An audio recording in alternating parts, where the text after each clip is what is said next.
Hello and welcome to my YouTube channel, FragThePlanet. This video will cover the basics on setting up Elgato's Game Capture software to record video clips for editing or uploading to YouTube. This will be a multi-part series where I will cover recording, editing, and live streaming, so make sure you hit that subscribe button to catch the future tutorial videos. Now that the house cleaning is done, let's jump in and set up the Game Capture software to make your first recording. When you open the software, you will be on the Capture tab by default. Here we can see the different features available to us when recording game clips. Up in the upper right hand corner you have device, and that will be your game capture device. I'm using an HD60 Pro, and there is an HD60S. There's a couple different models that Elgato makes, and that will show up here. So you're going to want to make sure that your device is installed and the driver is installed correctly. Right below that we have live streaming. And this is where you can set the bandwidth that you'll be using. My internet connection is not that great. I think my upload speed is about 7 megabytes per second, so I have mine on 3.5. Even that still causes issues, but if you have better upload speed on your internet service, you can really turn this up, and that will help with the quality of your live streaming. You can add different services like Twitch. Right now I just have YouTube set up. On this little gear icon, you can change the server. I think Twitch lets you pick different servers. You can say, oh, I want this video to be private, public, unlisted. You can put it into a category. You can set the resolution. You can set the frame rate. We're not going to be covering how to do the live streaming in this video. That'll be the next one. This is just about how to make game clips.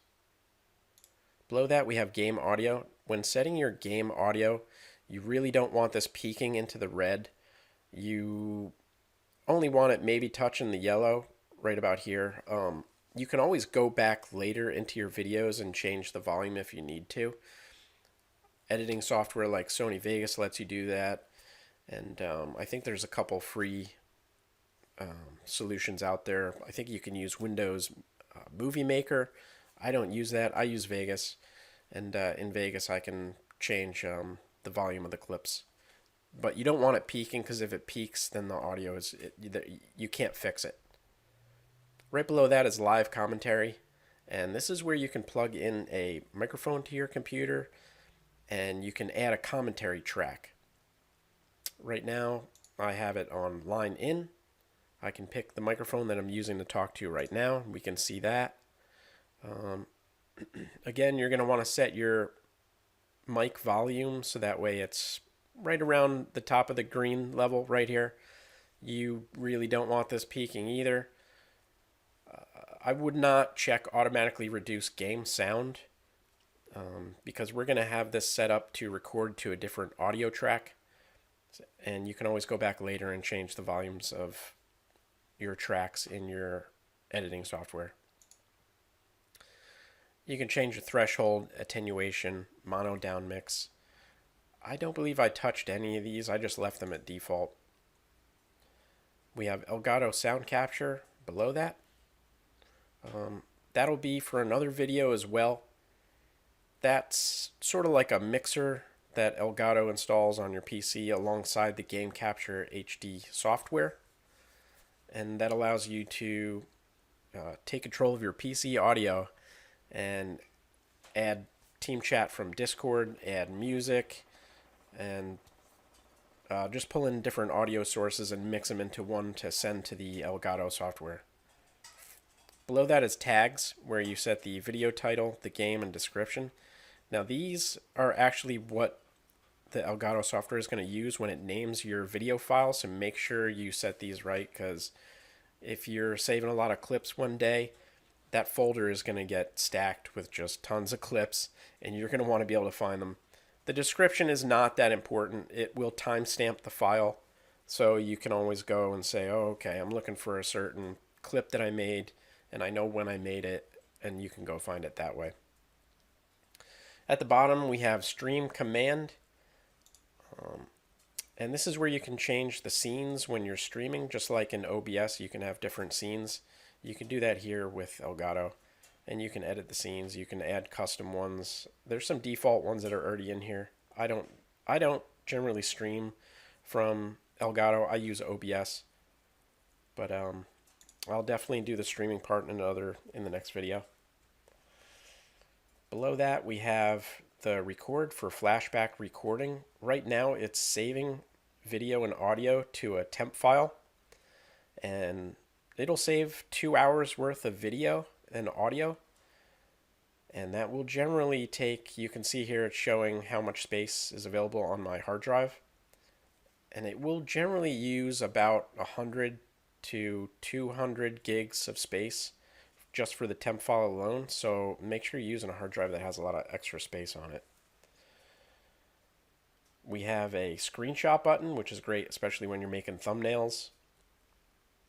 We have disable preview. All that does is turn off the preview. It doesn't really change the what you're going to end up recording. Here we have an unmute and mute button. I use mute so that way I don't have the PS4 sound coming through my PC speakers. I usually have a pair of headphones on, or I'm recording commentary and I don't need the game sound coming through into the microphone. Here's where you have your start streaming button, and when you click start streaming, it will start streaming to the service that you have selected up in the live streaming. And here is commentary. So when I'm playing a game, I will turn commentary on, and that will start the saving. You can see up in live commentary, it's actually picking up the mic volume right now, and that will start saving the microphone audio into a track, into a temp file, just like the video. So let's say I want to use Flashback Recording. I can actually go, let's just make like a 2-minute clip here. So I'll just go back 2 minutes, say, oh, something happened when I was playing the game, I want to record it. Boom, hit record. It'll go up 2 minutes, bang, hit stop recording. Now it's actually going to be saving that 2-minute clip. Depending on how big the clip is, if you have like a 30-minute clip that you're saving, it's going to take a while to write that file to the disk, because that file could be, say, 20 gigs. So keep that in mind, that you're going to have to leave the program open even if you're done using it. Just let it finish saving that file.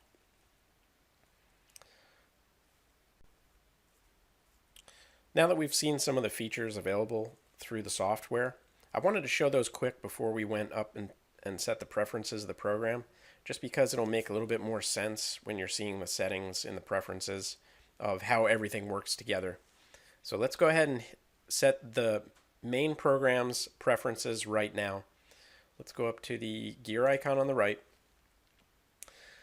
Here's where the software is going to save the files that you're creating. You have the library location and the file export location. I keep them the same. You can really change these to whatever you want, and the screenshot location. I recommend really drilling down and getting your folder structure right, because when you're saving clips, you're going to end up with a ton of files and you want stuff organized nice. So I have encoding, I have an input folder, and I have an output folder. An output is where I save all my processed video that is ready to go up to YouTube. Input is where I save all the raw stuff. So I have an Elgato folder, and then I have a Camtasia folder. So everything's separated out so it's easy to find what I'm looking for. Down below is enable flashback recording, and you can turn that function on and off where it will save that temp file, but you'll have to hit record when you're playing to record anything that happens. You can't say like, oh, something cool just happened, and then rewind the time and hit record and record it. You won't be able to use that flashback feature anymore. Enable stream command just turns this on so you can switch between scenes. I actually don't use it, so I'm going to turn mine off. Next, we have sharing tab. Here is where you can pick the different services that you're going to send your video files to. I recommend just using File MP4 if you're going to be editing your videos in another program. Sony Vegas has a lot of different settings for how you can render videos, and it's just there's a lot more things that you are able to do with Sony Vegas that you can't really do with the Elgato Game Capture software. The software is good for capturing video. It's not really made for editing, so the Sony is just going to have a ton more features.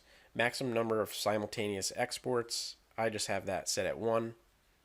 I'm generally not saving more than one clip at a time. Use 1080p for iPad and Apple TV exports. You can decide how you're going to export the file. Again, video editing programs are going to be they're going to do a much more efficient job of rendering that video, saving hard drive space, saving bandwidth when you're uploading the video. So I would use a separate editing program. Now down below, I always convert new videos to MP4 file. They drop right into Sony Vegas and I don't have to do any converting. And below that, mix the following tracks to exports. So when you save a video file, you're going to end up, let me go ahead and drag my file folder window over so you can see it. So when you save your video file, let me go ahead and pick this. So right now I have the Division one that we just made. I should have changed the name to Apex Legends, but I accidentally just left it. But you can see that it created a live commentary file on the side. So if you pick mix the following tracks to exports, webcam overlays, live commentary audio, and Elgato sound capture, when it creates that video file, it's going to save these 3 as different tracks inside that one single video file. So I would definitely either have these checked, because you're going to want separate tracks to edit if you want to change different volumes on your live commentary. Maybe when you're talking you want to turn the game volume down, which would be the Elgato sound capture.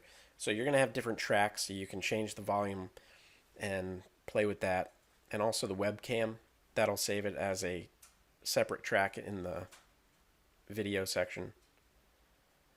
Personally, I use export to separate files, and I export the live commentary audio to a separate audio file. I run that through a converter. I just like having it separate. It's an M4A, but I have to run it through a converter to change it to an MP4 so I can drop that right into Sony Vegas. But it's smarter to save everything separately and then put them all together at the end when you're editing. It'll give you a lot more control. Go ahead and drag this back over. Next we'll go to updates. You can have the software automatically check for updates. I usually leave that checked because they do update the software fairly regularly. And I uncheck help them improve because I do not like sending anonymous data. I never have. I don't care for it. If I have a bug, they should pop up with a window that says submit bug, but that's just personal preference. Hotkeys. If you are, say, not near the mouse, or you're not near this program, or this program is minimized while you're using your screen for something else, you can set hotkeys to start and stop the recording, start and stop live commentary, take a screenshot. You can set a default of how long you want to save a flashback recording for, from 15 seconds to 30 minutes. So if something happened, you could just say, oh, I would just want to record the last 2 minutes, set that as your hotkey. Bang, and it'll save that as soon as you hit the hotkey. Video codec. This one is a little interesting because they say that the built-in software codec delivers optimum quality at the cost of higher processor load. This one you're going to have to play with. Decoder, I would say you can set it to automatic and it will decide which one's going to be better. I just leave it to software because I built a new PC and it has like an i7 7700 in it, so it's pretty beefy. So I'm not worried about my processor. So I just leave it at software because I want the highest quality. And again, I don't use this to stream. I'm just using it to save video clips. So when I hit save, it can take as long as it wants. I'm not affected by it. Below that, you have best performance, super fast, highest quality. This is going to decide how big your video file is at the end and the quality of it. I always set the highest quality. You can always go into an editing program when you're going to make your video at the end and change quality settings around. But give yourself the option of having the best file to deal with. That's what I would do. Leave it on highest quality. So we'll go ahead and hit OK on that.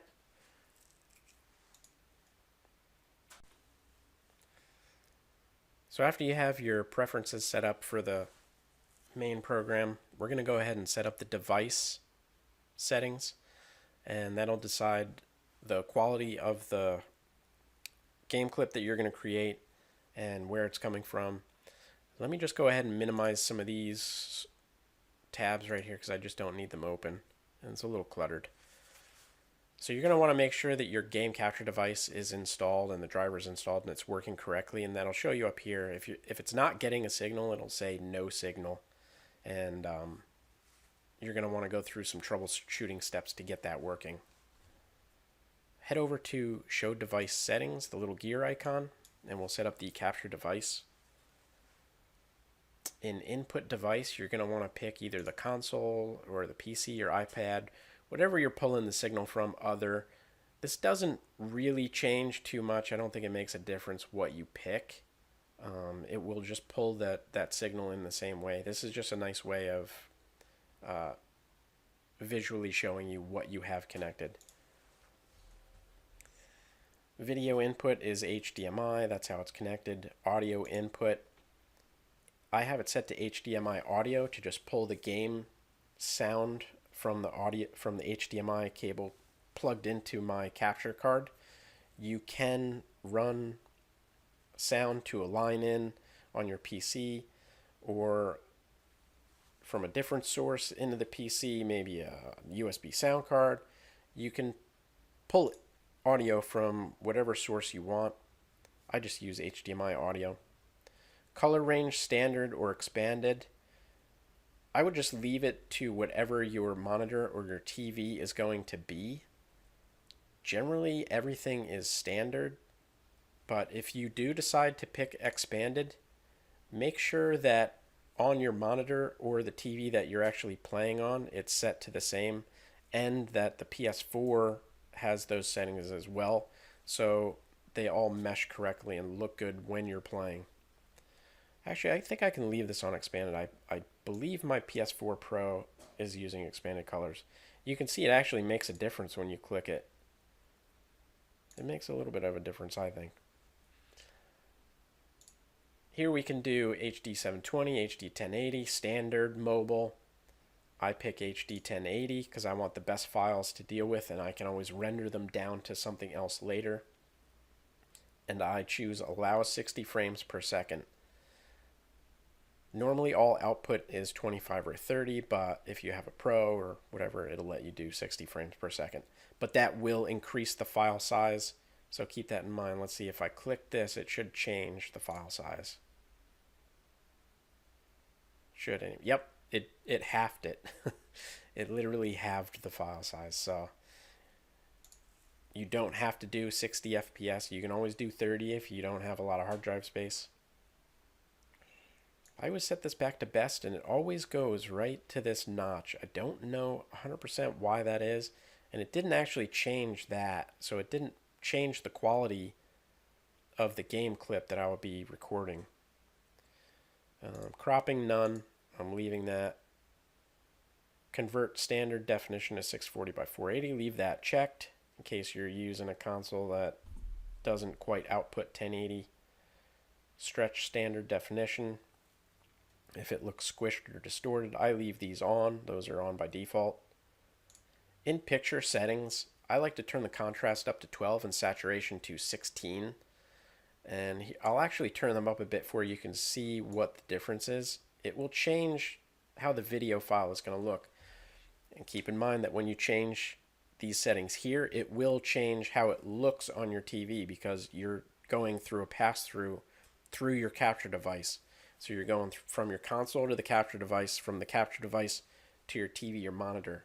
So this will change the output to your TV or monitor. So let's go ahead and just turn these up so you can see the difference. You can do black and white. I like 16 because it makes it pop a little bit more. I mean, you could really go high, but you don't want to blow out your eyeballs. Let me go back to 16. Here you can see contrast. So I really like 12. I think that's a good mix. You can always change this stuff too when you render out your videos. Let's go ahead and click profiles now. You can trade profiles with other people if they have a profile that they like, but all it does is just set these by default. You can't have separate ones. I thought you could, so I added one for my Wii U, but it doesn't actually change anything. So I've been meaning to get a hold of Elgato and ask them if they could make this so it does actually change the settings, because I have a few different consoles that I like to play from, and I don't want to have to go change these settings every time, but that's how it's set up right now. So I just leave it at PS4. You can pick add. You can add from a URL link. So that's the profile tab. So go ahead and close out this window. And that's basically it. Now you're ready to start creating video clips. All you do is use your flashback and hit your start recording. If you want to pull in clips, you can, let's say something happened. See, we've got 8 minutes of video and commentary recorded right now.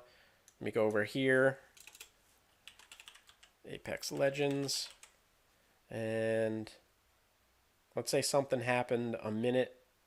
Let's say something happened and I only want to download a minute. Let's see. So we'll go back 4 minutes.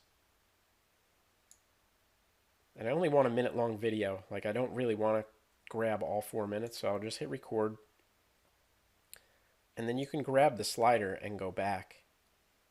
So let's say I just wanted a minute video clip. There we go, 1 minute. Bang. So now you have your game video recorded. You can go ahead and grab that file and drop it into your editing software and start uploading videos to YouTube. I hope this video helped you out. And please hit like and subscribe to catch the future videos like it. All right? Appreciate it. Take it easy.